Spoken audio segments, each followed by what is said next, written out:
And how many such programs are there? I mean, they're all unique programs from state to state. Perhaps within a state, they're from utility company to utility company. There are different variations too. I don't know if that's the case, but how many different programs or markets are there, and what's the driving force behind them?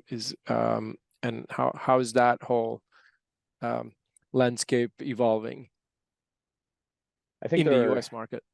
yeah, I think there are 15 markets, states that support community solar. Mhm. And you're right, some of them, usually there's some level that's tied to the utility area. So, a typical requirement is you need to subscribe customers that are within the same utility zone. Um, but typically it's across the state that supports community solar. Um, you generally we're seeing the trends, that oftentimes they tend to be more left-leaning states, kind of the bluer states, but not always. So I'm in Cincinnati, Ohio is where I Mhm. live, and Ohio's been talking about community solar for a while. It's one of those markets that everyone has Mhm. been on the horizon for a while. Ohio's pretty firmly a red state, especially as of Yeah. late.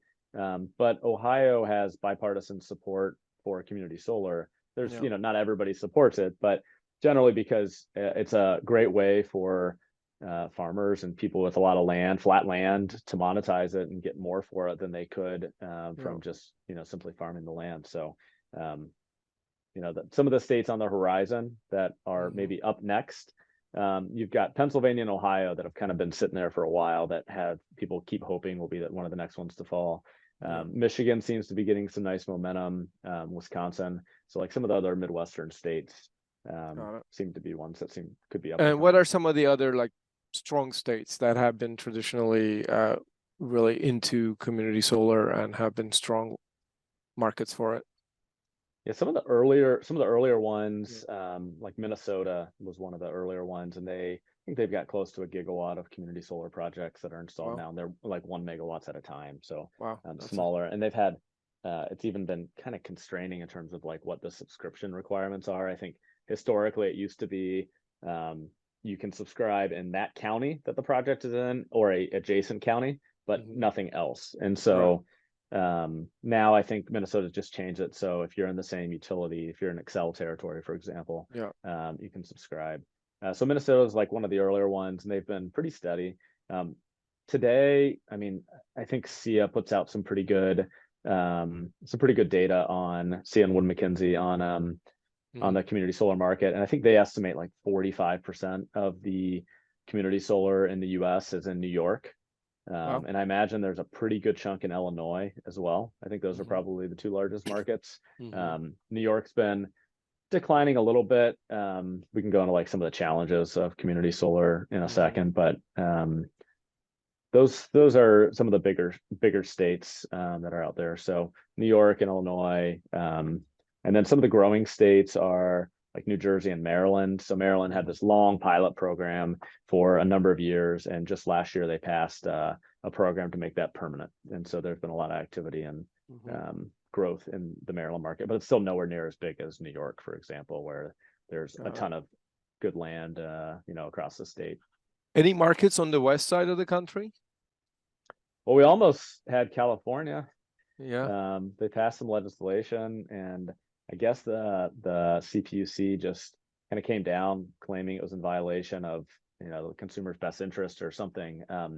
So I think California Community Solar, people started putting investing hard dollars on developing projects and getting land and Mhm. all that, and I think they're kind of a false start. It seems like it might be killed all together.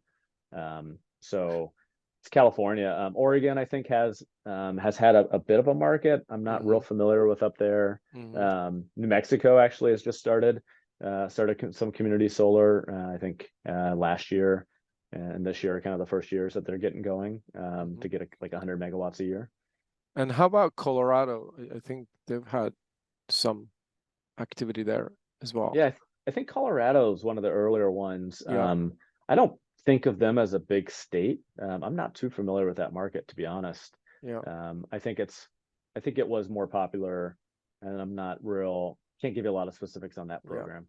Yeah. And then what about Texas and Florida? What's is it happening there, or if not, why not? Yeah, I haven't heard of any movement for Texas or Florida. Just too Texas is a independent. Texas is a weird state with some areas support solar and third-party ownership and Right. some different options, but there's so many different like little utility zones, and ERCOT's a funky ISO. And then Florida is just, I mean, the utilities are heavily in the pockets, and they're at Yeah. least, we're seeing a fair amount of solar in Florida. Yeah. We typically work on like PPAs and third party ownership, and so we conductor solar doesn't see much, but Florida has a fair amount of solar going up on the residential and some on the commercial side. Got it. But too red of a state and too Yeah. controlled by the utilities. Like you think about the utilities and all of like these 5 megawatt solar arrays popping up around the state. Like you get a couple Yeah. of them, it's no big deal. But when you start having a lot of them and you have this Yeah. non-dispatchable resource, like they're just not used to that. And Right. so that leads to a trend you're starting to see with community solar is needing storage Sure. to help balance it out and provide some more flexibility for the grid. And is that happening on site? Are you starting to see that? Is that Yeah, being yeah, developed in tandem with the solar array? yeah. Massachusetts is a really good example. The SMART program, is just loaded with projects. It's been really slow lately because of the permitting and interconnection, some of the delays, and the program as intended, the blocks have decreased, and there's a little less value there than there used to be. But now I think if for pretty much all community solar projects in Massachusetts require storage to be paired with it. Wow. And they've got different incentives for it and different ways you can connect it. But you see a little activity. We're hearing a little activity of storage being paired with projects in New York because there's a little bit of incentive there. But I think it's moving in that direction. But there's still a lot of ways to go on the storage front.